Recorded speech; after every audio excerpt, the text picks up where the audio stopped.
বন্ধুরা, আমরা সবাই চাই সুন্দর একটা জীবন, চাই নিরাপত্তা, চাই স্বাচ্ছন্দ্য। কিন্তু কখনো কি ভেবে দেখেছ, অতিরিক্ত আরামের ভেতর লুকিয়ে থাকে এক অদৃশ্য খাঁচা যা আমাদের ডানা মেলতে দেয় না? আজকের গল্পে আমি তোমাদের শোনাব এক রাজপুত্র আর এক সোনার খাঁচায় বন্দি পাখির কাহিনী।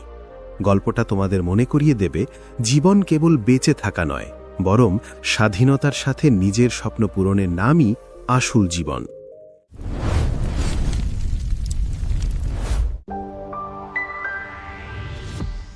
অনেক বছর আগে এক রাজ্যে এক রাজা ছিলেন। তার একমাত্র ছেলে ছোট রাজকুমার। রাজা তার ছেলেকে পৃথিবীর সব সুখ স্বাচ্ছন্দ্য দিয়ে বড় করছিলেন। রাজপ্রাসাদে ছিল না কোনো কষ্ট, ছিল না কোনো অভাব। চাকর বাকর, সোনার আসবাব, খেলনা সব কিছুতে ভরা ছিল রাজকুমারের জীবন। তবু রাজপুত্র সব সময় একটা বিষণ্ণতা বোধ করত। মনে হতো যেন কিছু একটা তার জীবনে নেই। একদিন সে রাজবাগানে হাঁটতে হাঁটতে দেখল একটা সুন্দর পাখি সোনার খাঁচায় বন্দী। পাখিটার পালক রঙিন, চোখে ঝিলিক, কিন্তু মুখে কোনো গান নেই, কেবল চুপচাপ বসে থাকে। রাজপুত্র খাঁচার সামনে দাঁড়িয়ে পাখিটিকে বলল, তুমি এত সুন্দর, তোমার কাছে গান শোনার জন্যে মন ছটফট করে, কিন্তু তুমি গাইছ না কেন? পাখিটি তখন মানুষের ভাষায় উত্তর দিল, রাজকুমার, আমি গান গাই না কারণ আমি বন্দী। আমার গান জন্মায় স্বাধীনতার আকাশে, খোলা বাতাসে, সবুজ বনে, কিন্তু এখানে সোনার খাঁচায় আমার ডানা কেবল অলংকার, উড়তে না পারা বোঝা।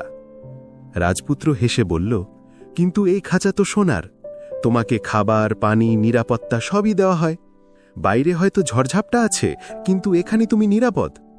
পাখিটি মাথা নেড়ে উত্তর দিল, রাজকুমার, নিরাপত্তা আর স্বাধীনতা এক জিনিস নয়। বেঁচে থাকা আর সত্যিকারের জীবনযাপন এক জিনিস নয়। খাঁচায় আমি বাঁচি, কিন্তু বাঁচার আনন্দ পাই না। আমি শুধু শ্বাস নেই, কিন্তু জীবন নেই। পাখির কথা শুনে রাজপুত্রের হৃদয়ে নাড়া দিল। সে বুঝতে পারল তার নিজের জীবনও তো অনেকটা ওই পাখির মতো। সে আছে রাজপ্রাসাদে, চারপাশে আছে নিরাপত্তা, ধনসম্পদ, চাকর বাকর, কিন্তু তার নিজের কোনো স্বপ্ন নেই, কোনো লড়াই নেই, কোনো অর্জনের আনন্দ নেই। যে জীবনে চ্যালেঞ্জ নেই, সংগ্রাম নেই, সেই জীবনও আসলে এক প্রকার সোনার খাঁচা। সেদিন রাজপুত্র সিদ্ধান্ত নিল, সে কেবল বিলাসিতায় নয়, বরং নিজের সামর্থ্যে জীবন গড়বে। সে রাজাকে অনুরোধ করল তাকে সাধারণ মানুষের মাঝে থাকতে দিতে। রাজা প্রথমে অবাক হলেও পরে রাজপুত্রকে অনুমতি দিলেন। রাজপুত্র সাধারণ মানুষের সাথে কাজ করল, শিখল, কষ্ট পেল, আবার অর্জন করল। বছর কয়েকের মধ্যে সে সত্যিকারের জ্ঞানী, সাহসী এবং প্রজাদের ভালোবাসায় ভরা এক রাজা হয়ে উঠল। আর রাজবাগানের সোনার খাঁচার পাখিটাকে একদিন মুক্ত করে দেওয়া হলো আকাশে। আকাশ জুড়ে যখন তার প্রথম গান ভেসে উঠল, রাজপুত্র হাসল, কারণ সে বুঝেছিল স্বাধীনতার ডানাই জীবনের আসল গান জন্ম দেয়। বন্ধুরা, আমরা অনেক সময় নিরাপদ জায়গায় থেকে যাই, চ্যালেঞ্জকে ভয় পাই, কিন্তু মনে রেখো, খাঁচার ভেতর বসে থাকলে তুমি হয়তো বাঁচবে, কিন্তু কখনো জীবনের আসল গান গাইতে পারবে না। তাই নিজের ভেতরের সাহসকে জাগাও, আরামের খাঁচা ভেঙে বেরিয়ে আসো, স্বপ্নের আকাশে ডানা মেলো।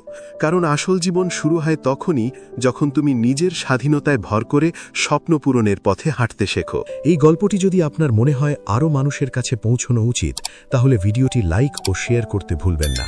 আর আমাদের সঙ্গে থাকতে চ্যানেলটি সাবস্ক্রাইব করুন।